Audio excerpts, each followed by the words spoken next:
sellist kohta, kus õppida naise tugikeskuse töötajaks ei ole. Ja kuna me tegeleme inimestega, siis me peame aru saama, et kõik see, mis puudutab inimest, tema probleeme, ükskõik kui laiad nad on, seda kõike me peame ju teadma. Vahest tuleb teada ka seda, kuidas kinnisvaraga tegeleda.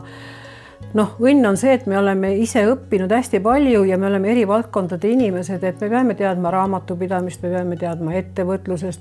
Inimestega see kontakti saamise koht on, sa pead ära tunnetama.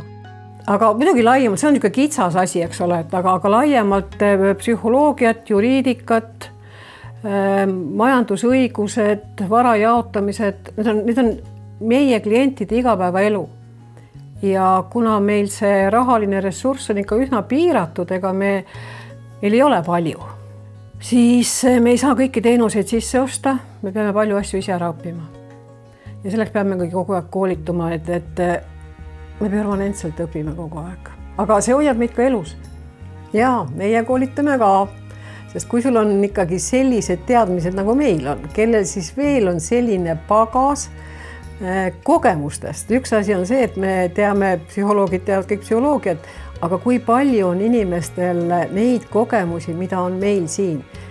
Meil saab varsti täis 4000 uut klienti 16 aasta peale. Kõigil on lood. Nendel kõigil lugudel on omad nüansid ja see on ju pagas. Et üks asi on teooria, teine on päris elu. Ja kui nad niimoodi sümbioosi panna, siis need koolitused on päris huvitavad. Ma isegi vahest istuks saalis ja kuulaks.